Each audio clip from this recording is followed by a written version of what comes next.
Namaku Doni, umur 18 tahun. Wajahku cukup tampan dan tubuh atletis karena aku memang suka olahraga, tinggi 175 cm.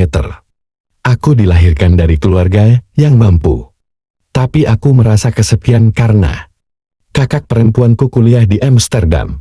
Sedang kedua orang tuaku menetap di Bali mengurusi perusahaannya di bidang garment. Mereka pulang sebulan sekali. Saat ini aku kelas 2 SMA swasta. Di kota Surabaya, perkenalanku dengan pacarku, Sinta setahun yang lalu. Di sekolah kami, dia memang kembangnya kelas 2 IPS. Banyak cowok yang naksir padanya. Tapi dengan sedikit kelebihanku dalam merayu cewek, maka aku berhasil menggatnya. Sebenarnya dia termasuk tipe cewek yang pendiam dan tongkrongannya biasanya di perpustakaan. Keluarga Sinta termasuk keluarga yang kaya. Ayahnya, Bahar, berumur 54 tahun masuk jajaran pengusaha besar, sedang ibunya, Buhar yang nama aslinya Mustika, berumur 38 tahun. Orangnya cantik, tingginya sekitar 164 cm, kulitnya putih.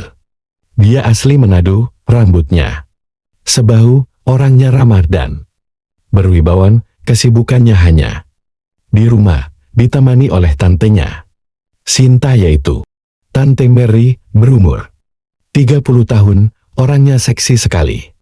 Seperti penyanyi dangdut. Badi ayu, tingginya 166 cm.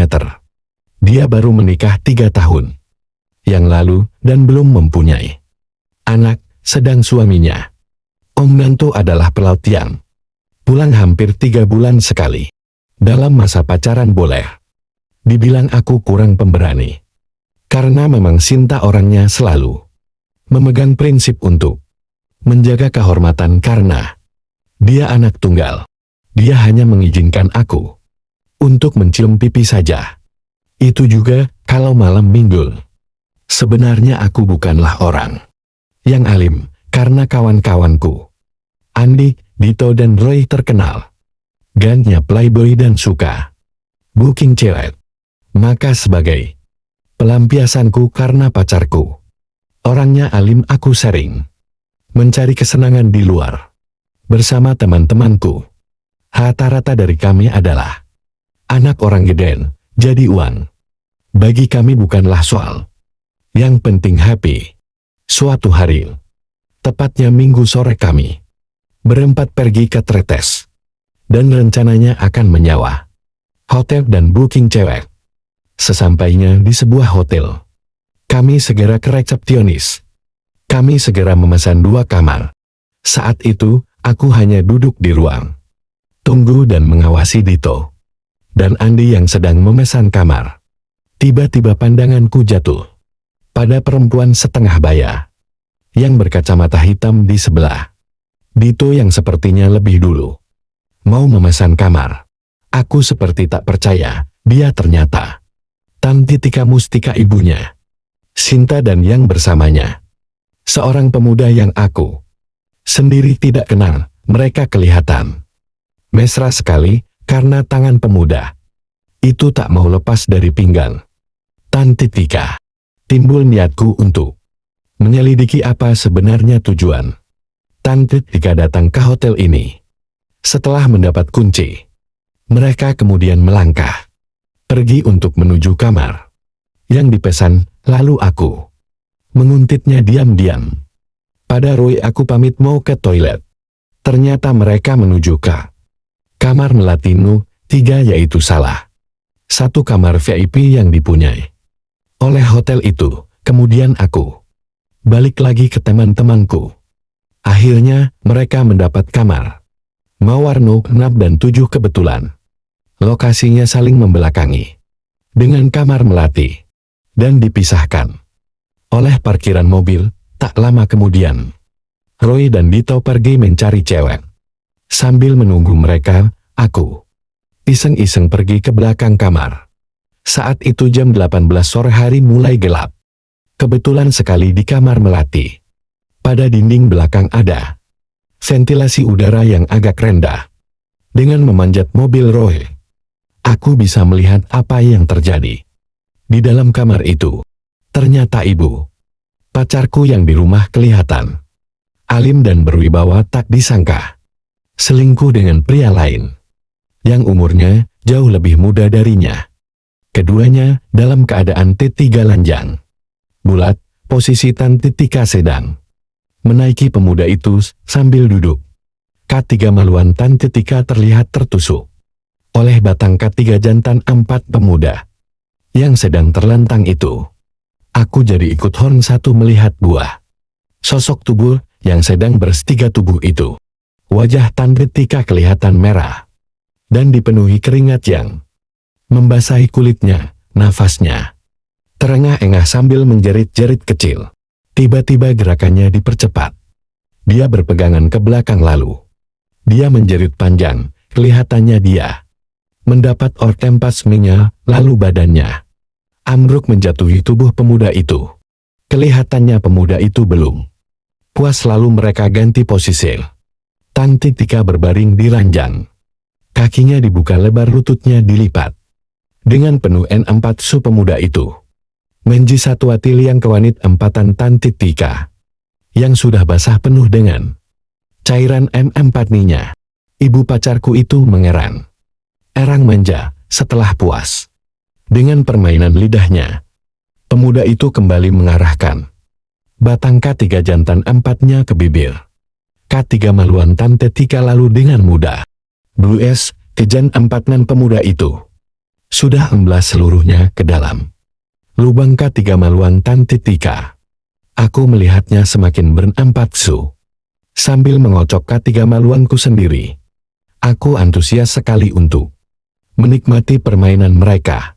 Pemuda itu terus memompa batang K3 jantan 4-nya keluar masuk lubang K3 maluan Tante Tika sambil tangannya meremas-remas P4 udara perempuan itu yang berukuran lumayan besar, 36 bita. Pinggulnya bergoyang-goyang mengimbangi gerakan pemuda itu. Sekitar 6 menit kemudian pemuda itu mengajak ditekannya dalam-dalam P4 tatnya sambil melenguh. Dia keluar lebih dulu, sedang Tante Tika terus menggoyangkan pinggulnya. Tak lama kemudian dijepitnya tubuh pemuda itu dengan kakinya sambil tangannya mencengkeram punggung pemuda itu. Kelihatannya dia mendapat orgasme 3 lagi bersamaan dengan muncratnya M4 nih dari K3 maluannya. Lalu kusudahi acaraku mengintip Tante Tika, ibu pacarku yang penuh wibawa, dan aku sangat mengagumi kecantikannya. Ternyata seorang hiperstigax. Ada catatan tersendiri dalam hatiku. Aku sudah melihatnya di 3 lanjang bulat. Hal itu membuat terbayang-bayang terus saat dia meresatuntih rintih, membuatku sangat bernempatsu hingga timbul keinginan untuk dapat mensatukan tubuhnya.